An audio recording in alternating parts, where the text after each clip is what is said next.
indringend geluid. Welkom allemaal bij dit webinar van LIDS. Mijn naam is Sylvia Witter, ik ben coördinator van LIDS. En ik heb dit webinar samen georganiseerd met Edith Schasvoort. Zij werkt bij Prinses Maxima Kinderoncologisch Centrum. Ik organiseer altijd alle dingen voor LIDS samen met mensen uit het netwerk. En dit keer was ik de gelukkige om Edith naast mijn zijde te hebben. Wij gaan vandaag een hoofdstuk uit het boek van Mark Graban bespreken. En wij zijn heel blij dat Mark Graban zelf ook erbij is.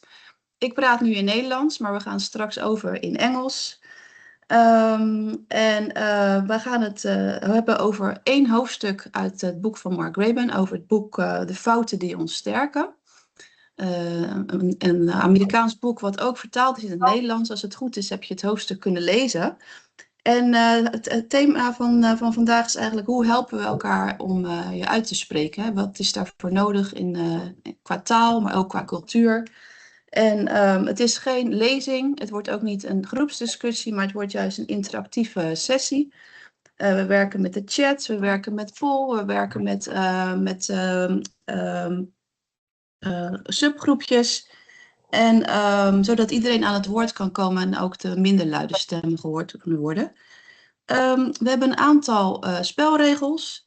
Als je vragen hebt voor Mark straks, mag je ze in de chat zetten. Dan, als hij klaar is met zijn stuk, kunnen we die vragen aan de orde laten komen. Hij doet ons geluid maar uit, maar wel geluid kunnen we. Dan mag je je microfoon ook openzetten. Ik hoor dat iemand hem open heeft staan. Microfoon aan. Zo, om eventueel je vraag toe te lichten als je dat wil. En dit webinar wordt opgenomen en wat er straks in de breakouts wordt besproken, wordt niet opgenomen. Dus voel je daar vrij om te bespreken wat je wil bespreken. Nou, dat was eventjes de inleiding. Dan wil ik het woord geven aan Edith. Ja, dankjewel Sylvia. Then we will proceed into English. You will now admit the lobby. Yeah. As already said, Mark Graban is an international recognized Lean consultant, author, speaker, blogger, podcaster, and entrepreneur. We are very glad that he's here. Topics include lean leadership, learning from mistakes, statistical thinking, and people-centered management, applied in ways that resonate with leaders and also in healthcare where we are working in. And responsible for real results. So Mark, we've asked you to open this session by grounding us in the core of chapter 5, what was already mentioned by Sylvia. Dus not as a lecture, but as a leadership story about people, helping people to speak up. So please, Mark, the floor is yours. Okay, well, thank you. Thank you, everybody, for being here. Thank you for the introduction and the opportunity to do the session here today. This is admittedly the least interactive portion of the session, but I'm going to try to keep what I say to about 15 minutes and really minimize the PowerPoint. Let me see if Teams will allow me to share. Do you see? Yes. Okay. And I'm also in the Dutch portion, thanks to Google Translate, I'm seeing live translation of what Sylvia said and any Dutch discussion. Hopefully this translation is accurate. But yeah, I'm excited to hear what comes out of the discussions, the chat, the polls, the Q&A, the breakout rooms. So hopefully what I share here is just a starting point, not a conclusion. I do want to focus on one key idea from the chapter. I'm not going to read the book to you. And there are a few short stories to pull out of the chapter to maybe help illustrate what helps people feel safe to speak up. So I'll share an example of what this looks like in an organization where it generally works well. So a few years ago, I was in a company meeting at a software company called Kinexus. I've had an affiliation and a role with that company for about 15 years. At this meeting, we were all in person. One of the managers stood up and in front of the whole company said, I made a mistake this week. She had been waiting for a reply for a customer for several days, wondering why the customer wasn't getting back. It seemed kind of urgent. And she learned that her email had never actually gone out. It was stuck in the drafts folder, as sometimes happens in an email system. And I think this is the important thing. For one, I think it's great that she felt safe to share that. Nobody laughed at her. Nobody blamed her. Nobody said, you should have been more careful. Don't do that again. Our CEO, who's one of the co-founders, Greg Jacobson, spoke up right away and said basically, hey, I've made that same mistake myself. And that acknowledgement, I think, is important. It reinforces that we want to share our mistakes or problems with each other openly. And then, better yet, he shared a simple tip to help prevent it, sort of a checklist-based approach, maybe not getting to the root cause of why emails get stuck in the draft folder, but at least providing a countermeasure. And this happens a lot. And Greg said, it's great that we made that mistake, which is, I think, strong language. It wasn't a mistake that was really going to harm the company, but it's great when we can share mistakes and learn from them. And that really is part of the culture that we're trying to build. So think about that sort of scene. I think a lot of workplaces are far from that level of openness and rewarding people for speaking up. And that gap is really, what this chapter is about. And I think the main idea, if you remember only one thing from today, I hope it's this, is that when a person speaks up or chooses to remain silent, and I think it's important to say it that way, we either choose to speak or we choose not to speak. It's easy to make it about the person and their characteristics. We might say that person is brave, or that somebody who didn't speak up, we might say, well, they should have been more strong or more courageous. But I think it's really wrong to frame it that way, to say simply good people speak up, good employees speak up, bad employees stay silent. When somebody chooses to speak up, it's usually not a matter of courage or character. It's about culture. If people are choosing to stay quiet, if they're not speaking up, I think the useful question is not to turn it into something about them. Why are they not more brave? I think the more useful question, a different why, like what are they sensing? What are they experiencing them that tells them it's better to stay quiet? So let me give you another example, and it comes from anesthesiologist, Dr. David Mayer. The example is in the book. Here's a more recent photo of him. But he told a story to me in a podcast that we did. This is going back 40 years ago to 1985. He was a young resident early in his training. He was assigned to give anesthesia to a patient. The plan was a hernia repair on the right side of the patient, a pretty routine operation. The senior surgeon, the attending, the teacher in the room, was called outside for some reason. While the attending was gone, the resident surgeon went and made the first incision, and the incision was made on the patient's left side, the wrong side, the incorrect side, not the right side. So when the senior surgeon came back in and looked down and said, I thought this was the right side, everybody froze. The attending surgeon calmly closed the incision on the wrong side and then performed the correct operation on the correct side. Now, the attending surgeon, who I don't think got yelled at, felt terrible for having committed human error. And we could think about nowadays, 40 years later, we would have better checks in place. We would have systems to help prevent mistakes instead of telling people to be more careful. But when I think of what happened in the recovery room, as Dr. Mayer explained, when the patient woke up, the patient said happily with a smile, "Today is my lucky day. The surgeon found a second hernia and fixed both of them. I only missed 1 day of work instead of 2. There was no second hernia. The senior surgeon, instead of being candid or truthful about what happened, hid the mistake. And Dr. Mayer, being a young resident, basically just stood there. He remembers being just stunned, and he believed, and it was probably correct, that if he spoke up and told the truth and corrected the surgeon, it could have really ended his career because of the hierarchies and punishment that might have been involved. So after a long silence, he said, "Yes, it's your lucky day."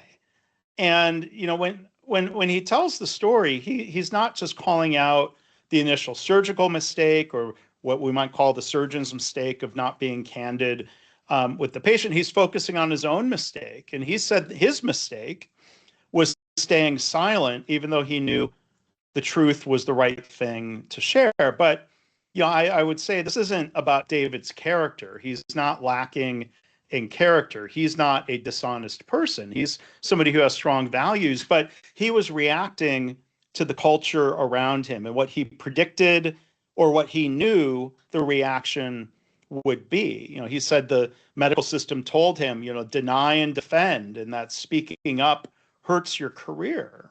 So that's part of the reason why David was inspired to spend the rest of his career working as an advocate and a leader for patient safety. So what can leaders actually do to create this environment to help people feel safe to speak up, to help them think that speaking up is not only safe, but effective?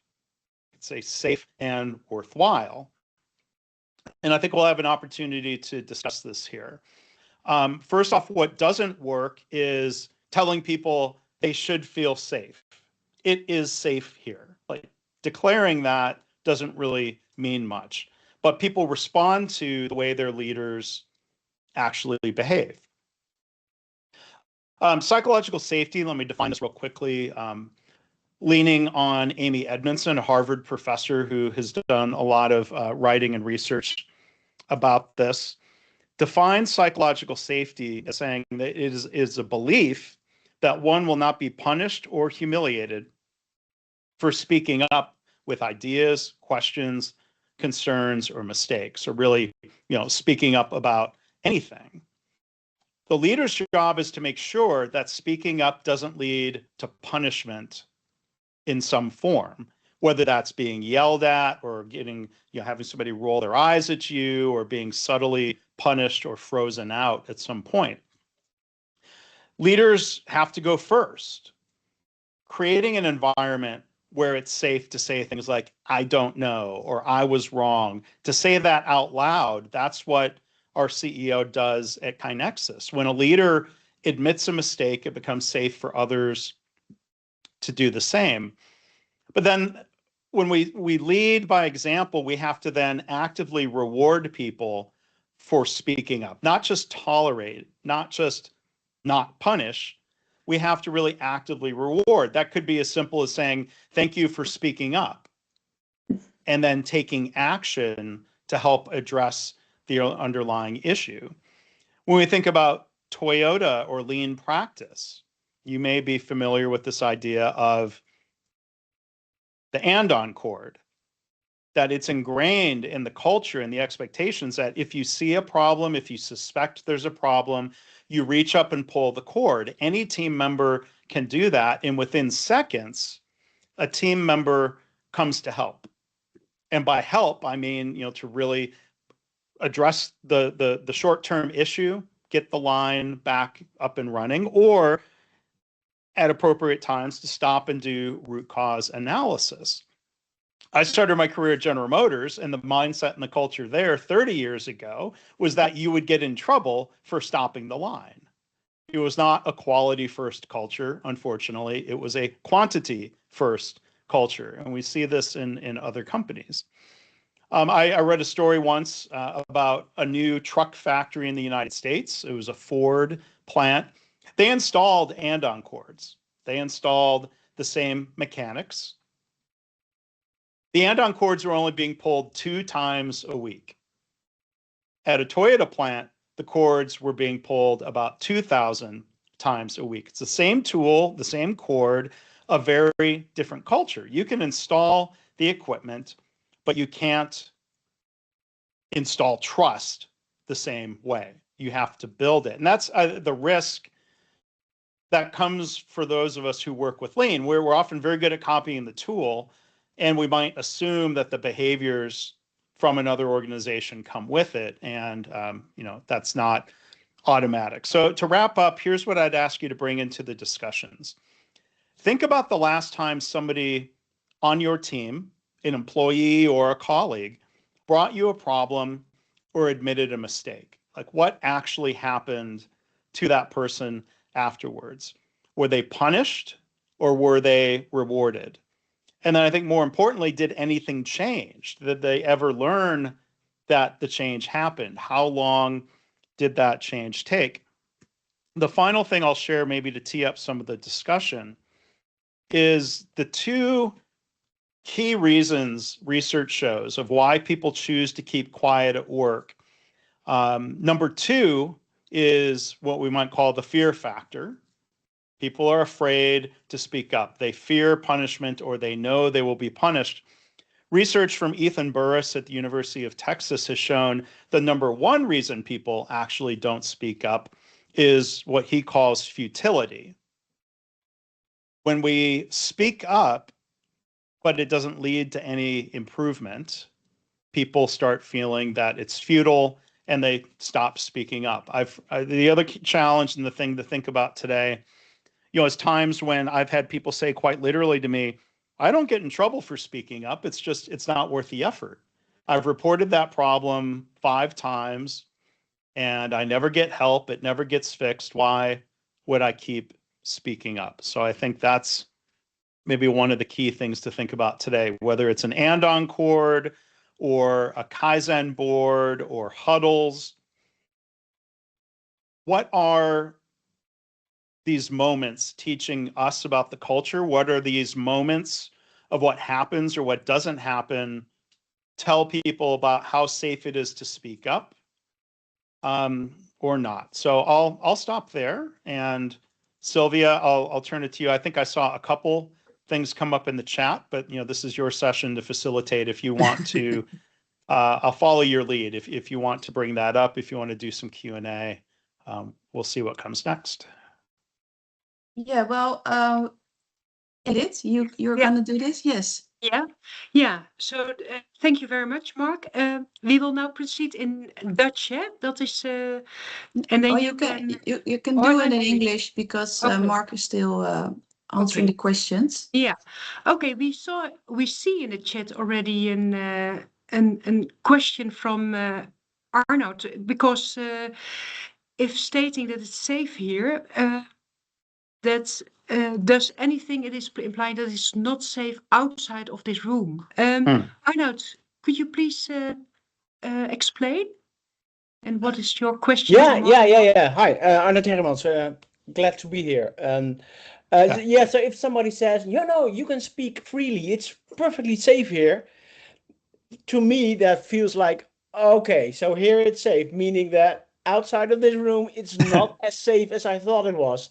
Right. So that might even backfire if you say that, if you actually say that. That's a great point. And I think that's another reason to not try to say those things. Now, you might say in general, let's say if you're trying to really launch or strengthen an active continuous improvement program, I think you can say things. I wouldn't, you don't have to use the word safe, but you can say, like, we want everyone to share problems that they see, and we're going to start working together on them. And people will decide if it feels, how safe it feels. And some people might start speaking up, and then if the organization rewards them through words and action, others will draw their own conclusion that it's safe and effective to speak up. Yeah, that brings me to your futility point.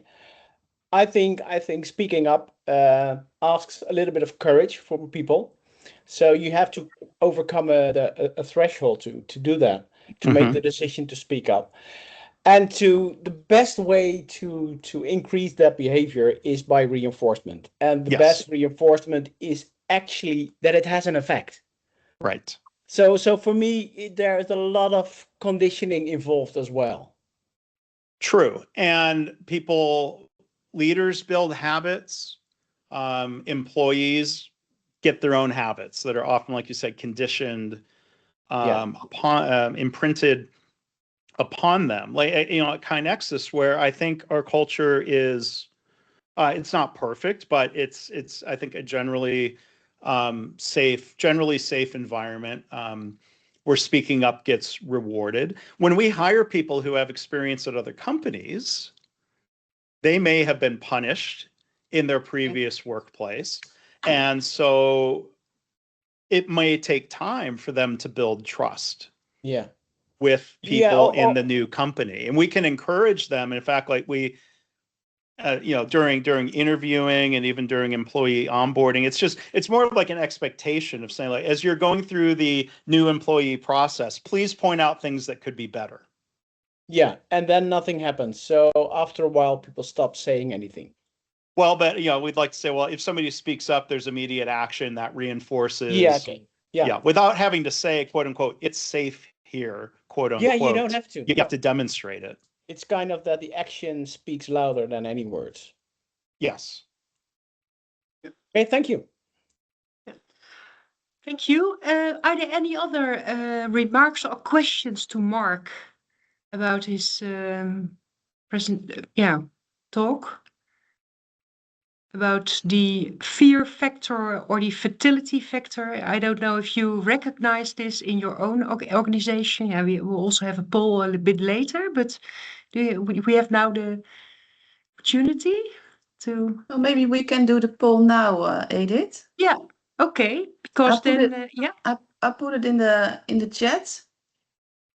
Yeah. So then we have a short poll. So if we talk about, trust or within the organization, what holds people in your organization or team back the most from speaking up? Is this fear? So what Mark explained, fear factor, or you're being afraid to be punished or humiliated, or is it futility? Nothing will do. You have the experience that nothing will be done with your to speak up, both equally, or in our organization team, speaking up is normal. Could you please vote? Okay. We see it now in the chat. So how is this for you, Edith, your team? Okay, both. Yeah. Is it fear or futility? Both. For me, I'm a team leader myself. So I have a team of about 45, 50 people. So I hope that they speak up, and we have every week a week start, or that one of the topics we will discuss every week are, or for example, the surprises. So we share the successes, but we also share surprises. So, and what are the improvement ideas? So I try to give compliments if one says, okay, something went wrong. So that's no problem. And I've in my office, that is of the organization omdenken, voor in Dutch. Dat is van fouten kun je leren.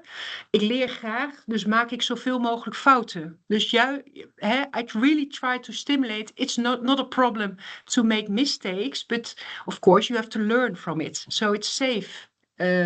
So what a bit was explained by Mark as well, that is safe and you should do about it. What could we do to prevent it? Yes. Yeah, and that's a great follow-up. So I don't know if anyone is familiar with author Karen Ross, who has written, she's a American, she was born in Canada, but she lives here now. She wrote a great book called The Kind Leader. And I think the difference between, like, Karen helped me really understand the difference between nice and kind, right? So nice might react to the surprise or the problem or the mistake. And it might say things like, it's okay, Edith, it's not your fault. I know you didn't mean to do it. Please don't feel bad. And then if that's the end of the discussion, nothing gets fixed, right? So that might be a lack of fear, but that might be the path to futility, where Karen distinguishes that kind is more action-oriented. So we might say the nice things like, Edith, I know you didn't mean to do that. It's a systemic problem. We need to understand that, and let's work together to prevent it and mistake-proof it so it doesn't happen again. Like, I would argue that's the best outcome of a discussion. Like, that's a better reward than just saying, please don't feel bad. Yeah, if people want to speak up, but they should do about it. And you see that also in the poll, at least futility. So 12 people say just nothing is done with if I speak up. But also a lot of people in our both equally. So that is the biggest group. So half of our the audience thinks both the fear factor as the fatality factor is having a role in their organization. Yes, and let me just comment on the poll. This is fascinating because I know we have people from different companies, different industries, correct? Healthcare organization, hospitals, healthcare. But different organizations. And so it's interesting when you do a poll like this in a particular workplace versus doing something, across a setting like this. But these numbers are almost exactly what I see in North American audiences or global audiences. I was in Australia a lot last year. I mean, these are very common human organizational conditions. I mean, it's fascinating to see how consistent the results are. That these numbers line up with what Ethan Burris points out, that there's more people facing either futility or both than people facing fear. If you look at the numbers, it shows that the futility factor is higher, and the percentage of people who say, "I don't get punished for speaking up," that's usually 10 to 20%. So these results show an opportunity. So the opportunity, what to do then? So if you are working in an organization like this, what could you do yourself? Because you're also depending on the management, so to say. You're asking me, or you're asking the group? Okay. Yeah. I didn't know if we were starting to go into the group discussion, because I do want to hear other people's ideas about what we can do. I think the best outcomes, the ideal condition, is when these behaviors are modeled starting, at the CEO and the executive team level, because the modeling of the behaviors, the reward of the behaviors generally tends to cascade down through the organization. That said, I've seen organizations create this strong speak up culture in a local setting. So if you're a department director, I think of one of my clients I worked with a long time ago, a laboratory pathology director. As part of their lean efforts, the two leaders of the department were very strongly aligned about helping people feel safe to speak up and taking action, and working with people to eliminate the fear and futility factors. They could create that locally, and they were improving their performance, and the vice president and leaders above left them alone, basically, and were happy with their performance. So the risk, though, we can create a local culture where people do feel safe speaking up about mistakes or problems or failed experiments or disagreeing with a leader. The problem is, let's say if there's a fairly major mistake that now gets the attention of more senior leaders. If a more senior leader comes in and starts acting in a very punitive way, that could really disrupt or destroy the culture that had been built within that local team. So I think it's still worth the effort to, I think it's a better workplace. It's going to perform better to try to do these things locally, and just realize though that there is risk that other leaders might not be aligned with these mindsets. Okay, thank you. So then we have a next poll, so to say. Sylvia, will you put it in the chat? Yeah. That is also- then, yeah? We also had a question from Bas. Maybe we can do this after the Oh yeah, chat. I've not seen that yet, but okay. But first, let's do the poll. So Yeah, first the poll, then yeah. What do you recognize the most in your own organization's hierarchy? Time pressure or workload, previous negative experience. That's how we do things here. So nothing will change. So that's how we're doing this. So could you please vote for what you recognize in your own organization? yeah, so when people do not speak up, where do you recognize this? Yeah. And then maybe after the poll, there's 2 other questions that came in through the chat. Yeah. But this is a great question.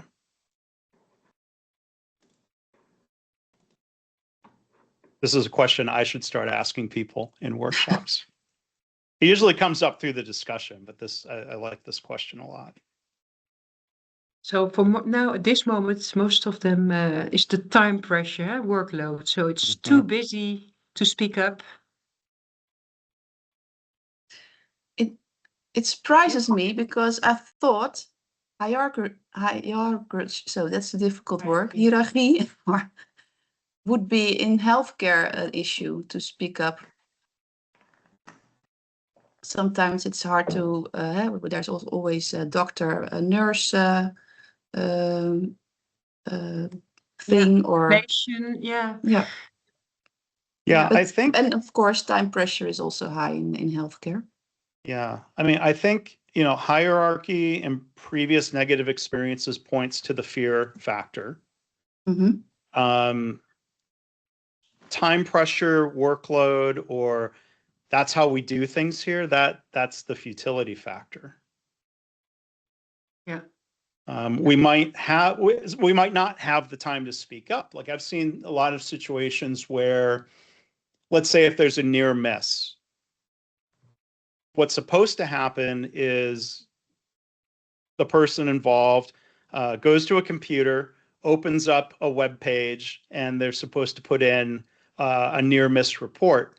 Well, if it takes a very long time to submit the report, that's a real barrier.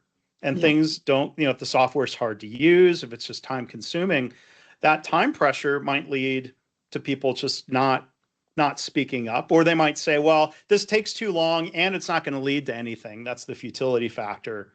So people don't report it. And then we can't work on problem solving about a problem we don't know. And then there's the time pressure around, well, yeah, I reported it. I shared my improvement idea, but we don't have time to work on it. That's a different factor. But, there's the one question up here, how do we break the pattern? Yeah.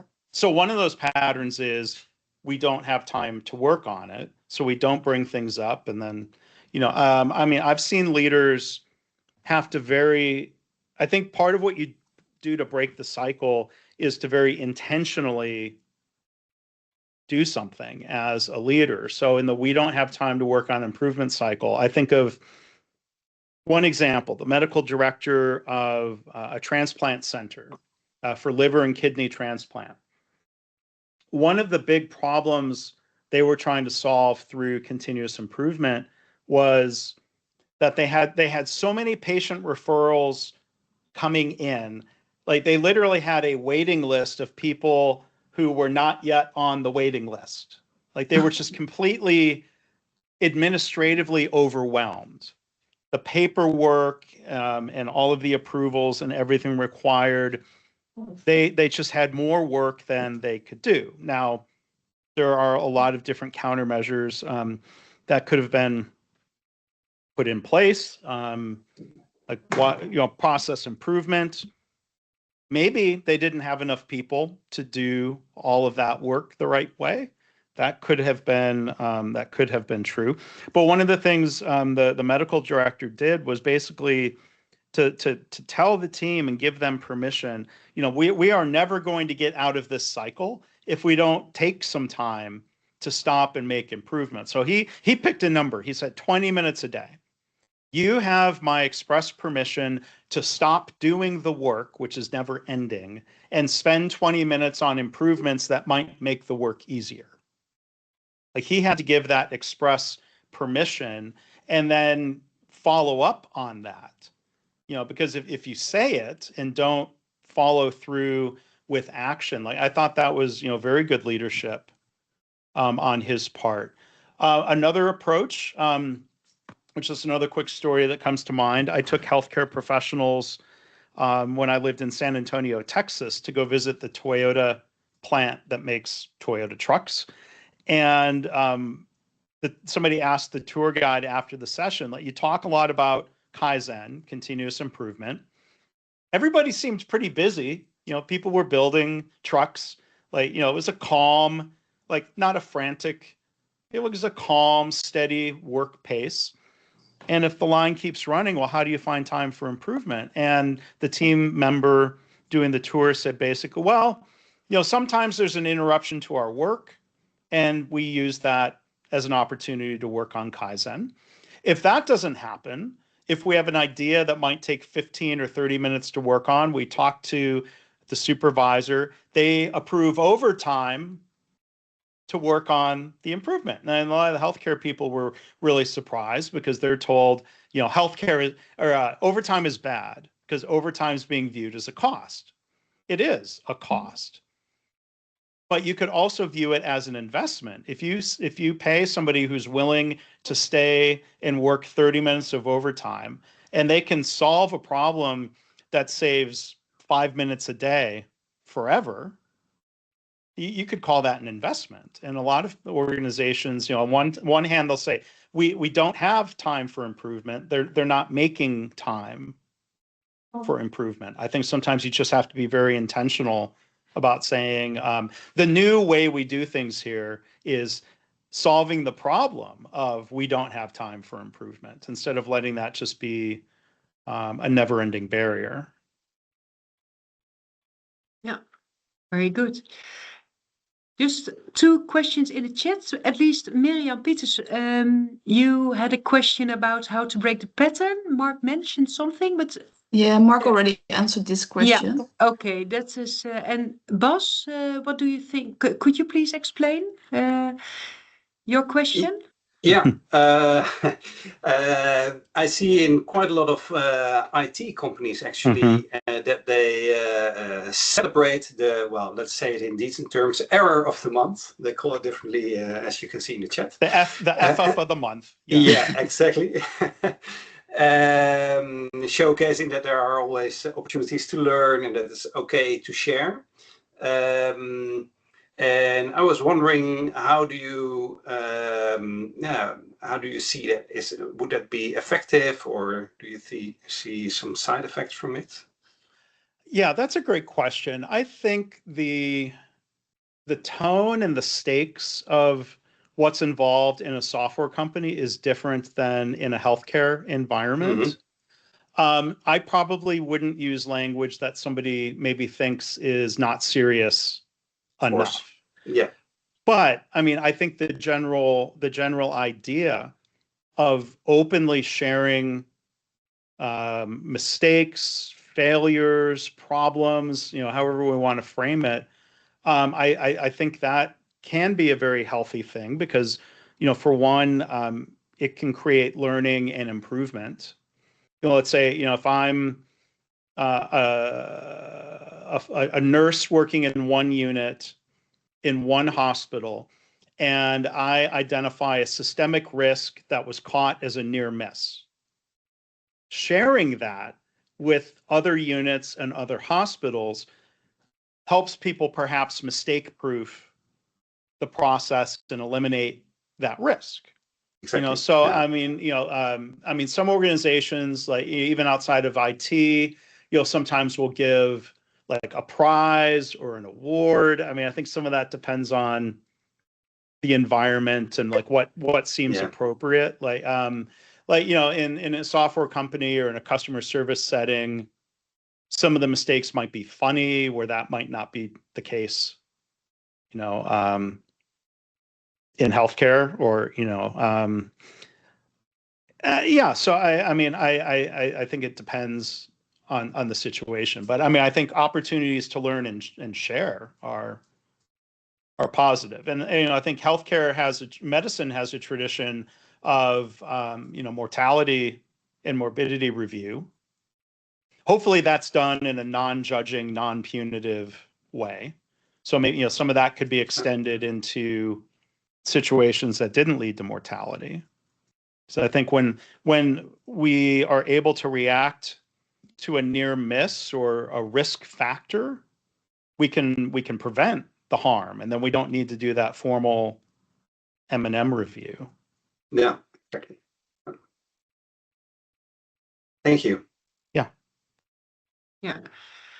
Any other questions or remarks about this topic, or the polls we made? Fear, Thea, you have a question. Could you please explain? Yes, I can. Very interesting, Mark. I think I am a lean expert in our organization, and I was wondering what could be the role of a lean expert related to speaking up, safe environments, and yes, does the lean expert have a role in it? I think there are two different roles for a lean expert to play. One is when you're working with people, or let's say you're doing a rapid improvement event or leading some sort of activity. In that setting, you're a leader, and you can you can follow these practices for trying to establish psychological safety within a team. And that might go for, as the facilitator, the lean expert, saying things, somebody says, well, what do you think we should do to fix this? And if the honest answer is, I don't know, it's okay to say that. I don't know. That's why we have this process that we're going to go through. And, it's just trying to model those behaviors and help people feel safe within that team. I think one other thing that's really interesting about psychological safety is that it is not only individual, but very situational. So somebody might feel safe working with you, Thea, and then go back into their regular team and not feel safe the same way because their leader is acting differently than you are. And so I think the other way a lean expert can help is to try to influence or coach other leaders. In my experience, you need permission to coach somebody for that to be not futile. But I think if a leader's open to the coaching, you might have an opportunity to remind them when they're falling back into an old habit. Or one thing I see, it's not always the words, but it's the body language. And sometimes people are just not really aware of their reaction. So let's say somebody brings up a quote unquote bad idea. The leader might not say, hey, that's a terrible idea, but they might make a face. And sometimes, the leader might need to be reminded, be careful about your facial expression or your reaction. But, I think we if leaders say, please help me, please coach me, I think that's a role a lean expert can play. And, and again, leading by example with those executives. And Okay, Thea, thank you. Yeah. today we had about your lean leadership course you give in Erasmus. Mm-hmm. Maybe it's a topic in there. I'm not quite sure about it. I didn't do the course myself until now. But it's really interesting to speak about this. What we do in this course, and what the leaders in the course, what they learn, and how to change their behavior also. Yeah. Yeah, it's very interesting. Yeah, thank you. Yeah, thank you for your question, Thea. Yeah, thank you. Harm, you also have an interesting question. Could you please explain? Yes, so I read the book, The Culture Map. So you have a lot of different styles of leadership in different countries as well. So you mentioned that you see about the same percentage of teams that feel safe in all over the world. But I was wondering, so if you have more hierarchical way leadership, that can be more difficult for a leader to admit their mistakes, for example. Do you see that, or is that something that's Yeah, I think that's generally accepted as being very true, that some countries have a more hierarchical structure, or what they call the power differential. And in aviation, there have been, I remember at least one high-profile incident with the South Korean airline, and the first officer didn't speak up to challenge the captain, as you would hope is supposed to happen in aviation. And part of what they pointed to is that South Korea is an example of a very, high-powered differential kind of culture. So when we look at Toyota, I think one of the interesting things that comes up is a lot of times people would say, like, oh, well, Lean would be easier if we were Japanese. And I don't think that's true, because Japan is also an incredibly hierarchical society. There are incredibly strong cultural values around harmony and maintaining harmony, which means, don't make waves, don't stand out. There's Japanese expressions, such as the tall blade of grass gets mowed. Like, there is a lot of conformity culture. And I think the default Japanese business culture is hierarchical, where you're not allowed to challenge your boss. You're not allowed to disagree. I think Toyota deserves a lot of credit for very intentionally trying to create a culture that in many ways is not typical Japanese business environment. So I think the one good news story is that we can even if the starting point is kind of a natural hierarchy, that we can work to change that. Yes, because in the Netherlands, I think people would say it's not really hierarchical, or it's really easy to speak up to your boss.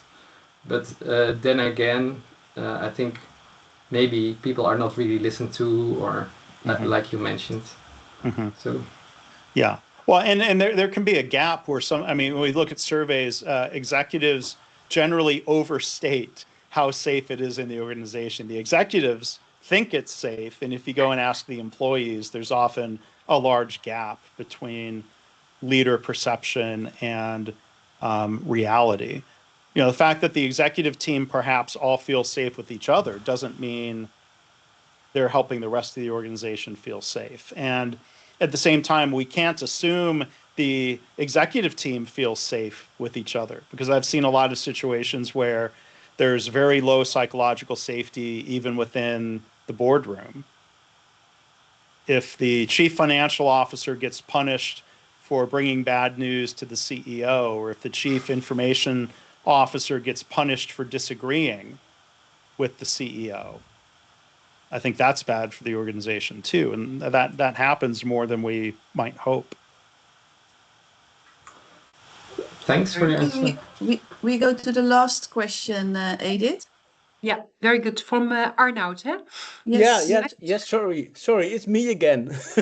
That's okay. Okay.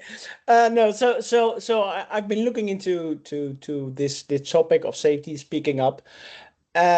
In many organizations, there's also a disciplinary system in place, where we talk about recklessness conduct, intentional violation of protocols, and people are actually can be sacked for doing that.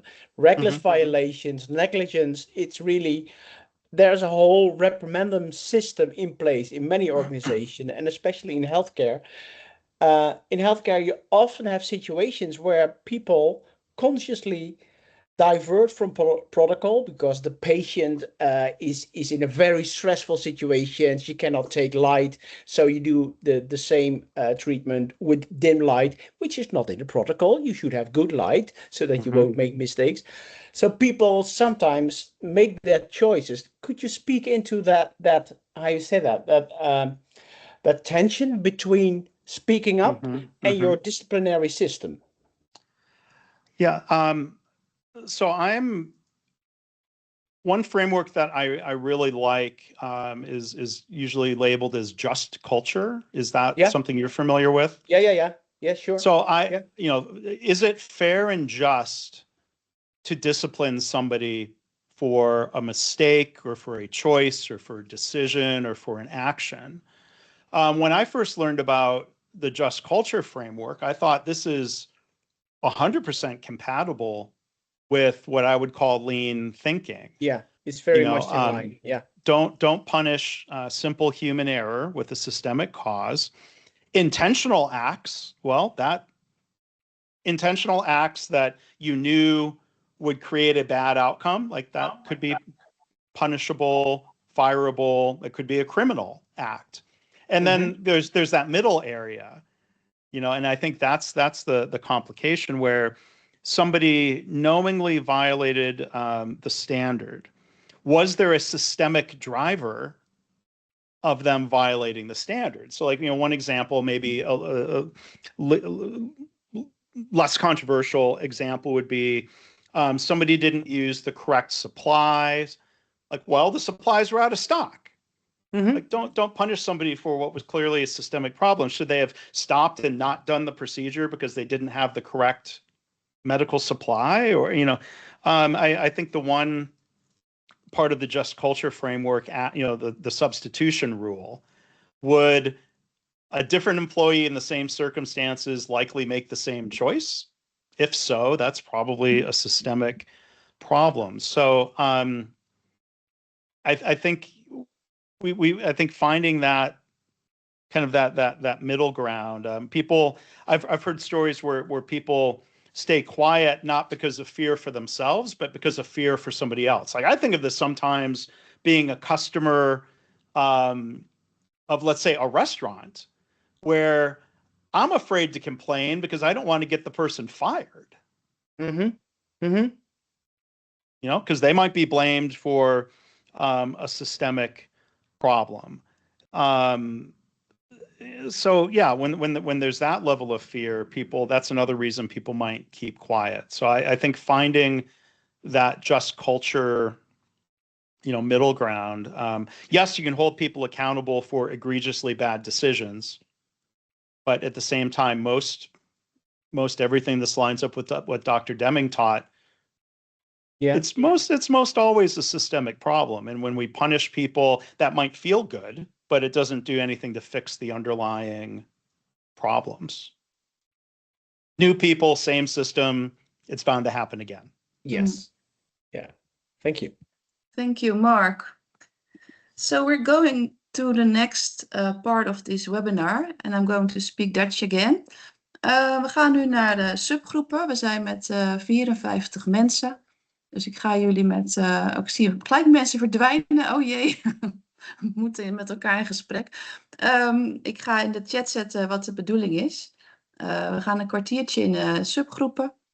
Je gaat met een man of 4 bespreken een situatie waarin je dus niet zelf durft het uit te spreken. Of een collega, of in ieder geval je neemt even een casus. Niet om een schuldige aan te wijzen, maar om te begrijpen wat er speelde. Kijk met elkaar, wat gebeurde er feitelijk? Wat hield iemand tegen? Was dat angst of dat futility, dat vertrouwen wat miste? En wat had jij als leider of wat had een leider kunnen doen waardoor dat wel mogelijk werd? En kies met elkaar dus 1 casus om te bespreken voor een kwartier. En 1 vraag aan Mark, of in ieder geval een opmerking aan Mark. En die mag je dan in de chat zetten. Dus bespreek ook met elkaar wie dat vanuit jullie groepje doet. Nou, jullie krijgen 15 minuten. Ik ga nu de vergaderruimtes openen. I make far too often. Sorry. We had a good discussion. One topic that came up, if we ask why the futility factor kicks in, and it could be nobody listens, nobody takes action. It could be that they took action but didn't communicate back with you. So you think there was no action, but there was actually some action. And we had good discussion about what if the organization says, we don't know how to solve this yet. We don't know how to prevent that problem. It's probably better to say so than it is to create the impression that you don't care, that you don't listen. Modeling that behavior of saying, I don't know, but we're going to keep working on it, I think is a good behavior that builds psychological safety. And then there might be times where, we take action, but it's not the right action. Like maybe, a leader threw a solution at us and we tried it and it didn't work.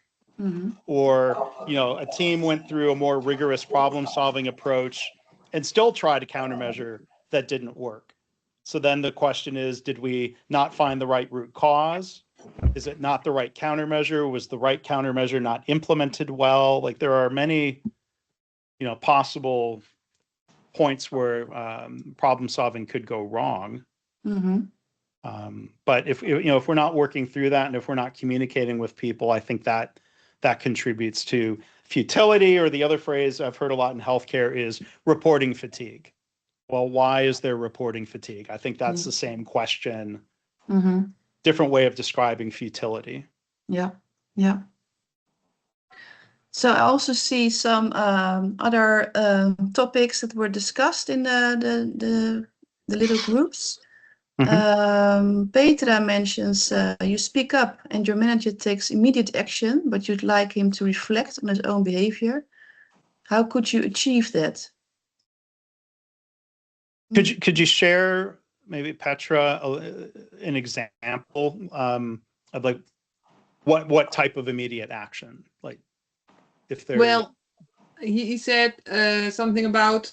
Can you give me more information? The context is I did an interview with the leadership members of our organization about training we had, and they said items like, they're not always that's safe to speak out. So I gave him that information back.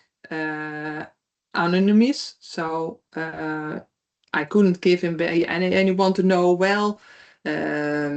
I don't understand it that well, can you give me more clarification? So I give him high over some clarification for that. He said, I asked it to this person and that person, and they both said, I don't recognize that.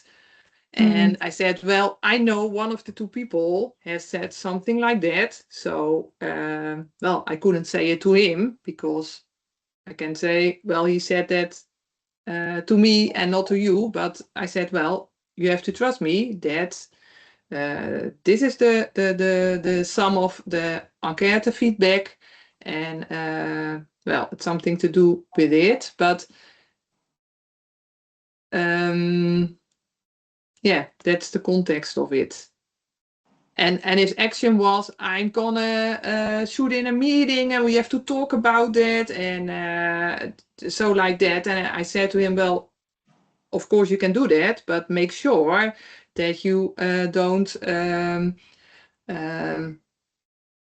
that people don't feel them, how do you call it? Aangesproken. I don't know if somebody has the right English term for it. That they feel blamed, or something like that. Yeah. Okay. It's a good question. It comes back to the question of, do you feel safe bringing this up with the leader? I mean, I think, it depends on that relationship that you have. Is this somebody who regularly invites feedback? or not?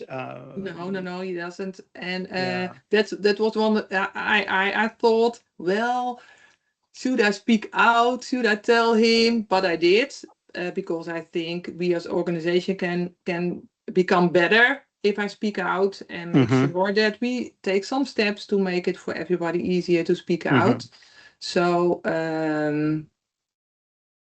yeah. Yeah.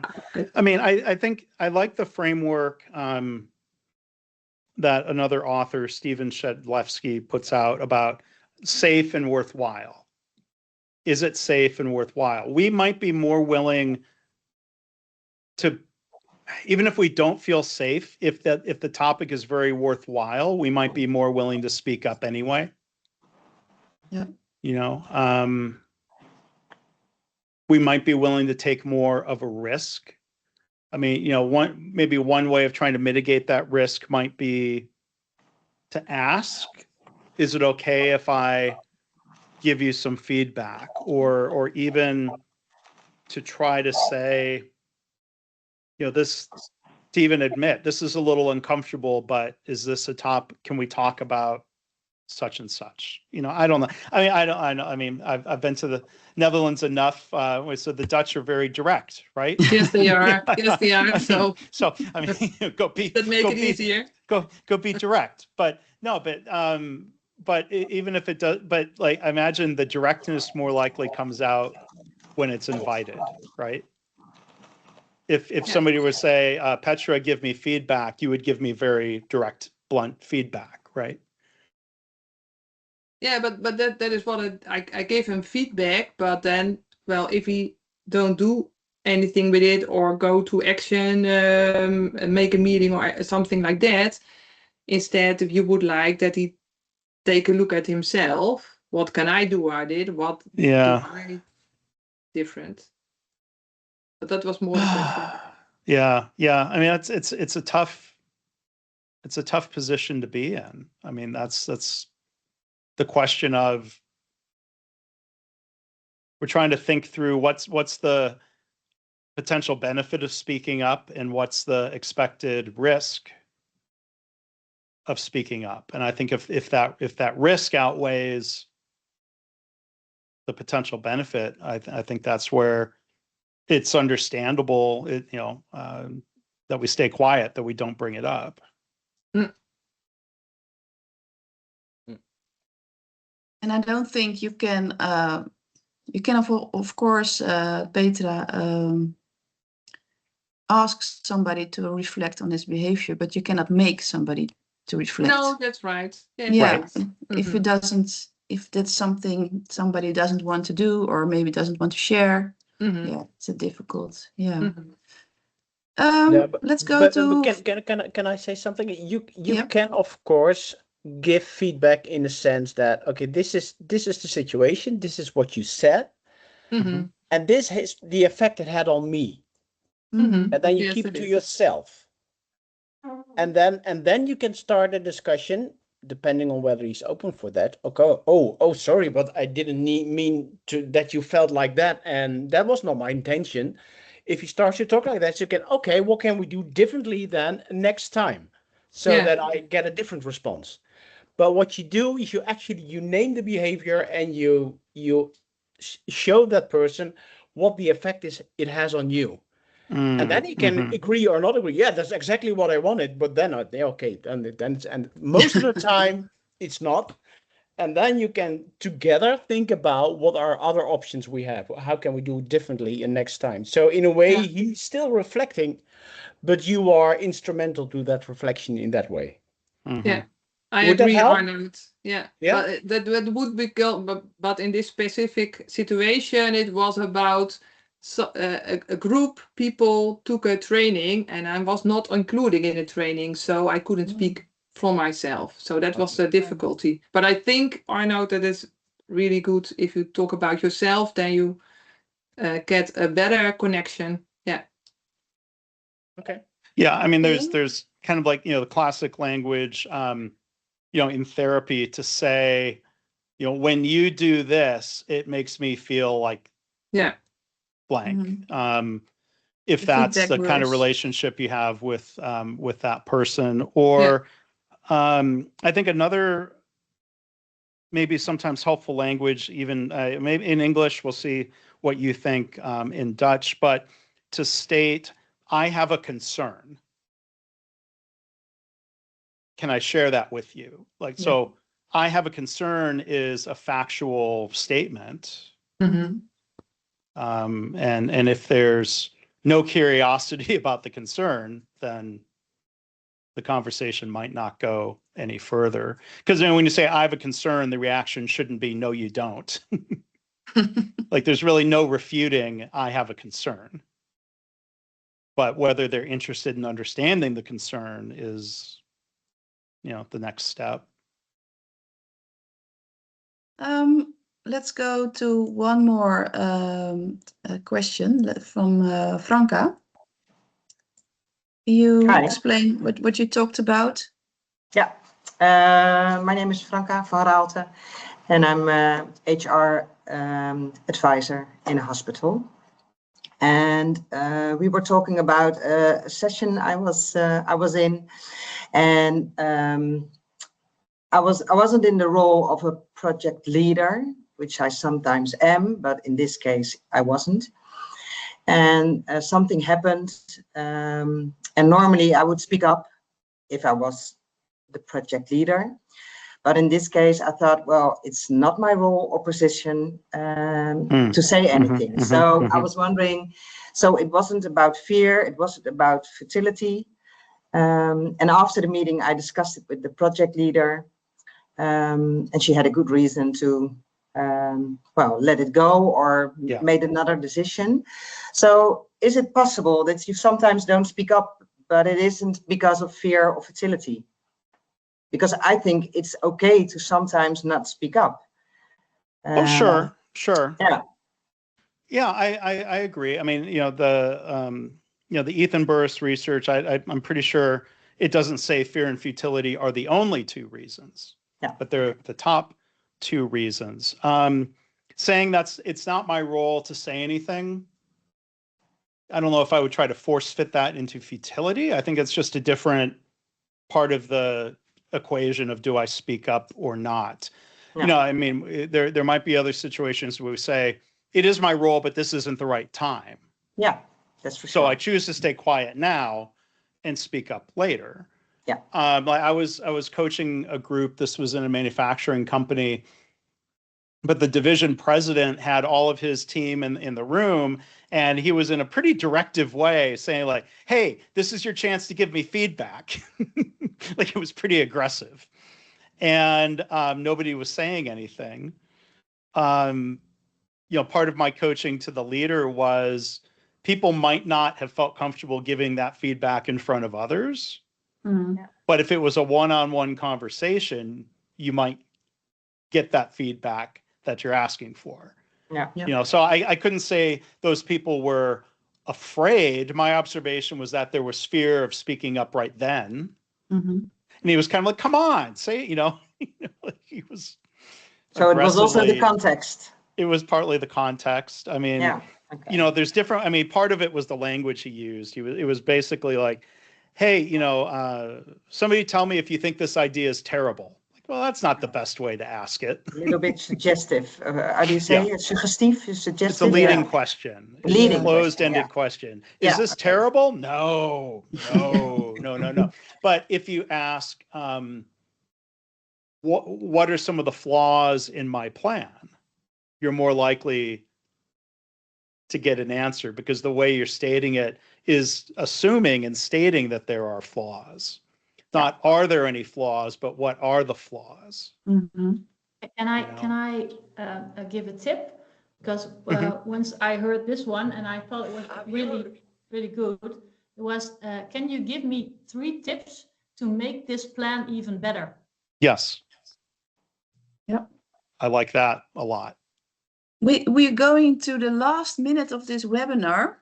And I don't know for sure, Mark, if you prepared this, but what would you, if the participants here would try just a 1-week experiment to increase psychological safety, what would you recommend?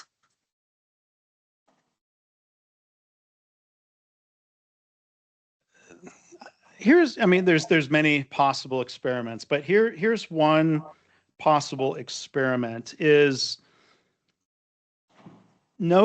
try to be more mindful of noticing moments when somebody speaks up, Mm-hmm. whether that is to share a problem, to share an idea, to share a concern, to disagree, and and maybe be more intentional about thanking the person Mm-hmm. for speaking up. Like, we may take it for granted, like, somebody speaks up, shares a problem, and we jump right into the problem solving. But I think taking that step first to say, thank you for bringing that up. I'd be curious what that experiment leads to, because I think of the experiences at Toyota. When somebody pulls the andon cord, they get thanked for pulling the andon cord, even though that's a very regular, normal, frequent thing to do. Mm-hmm. I think taking that step of saying, thank you for bringing that up. Thank you for saying that. Thank you for pointing out that problem. That's a simple way we can model that rewarding. Yeah, well, that's a nice bridge to thank you, Mark, for sharing your stories, your knowledge, your inspiration to this group of Lean adepts mainly in healthcare. Thanks so much for your time, and thanks also for the rest of the participants to be here to share your experiences, and hopefully see you next time in another LITS event.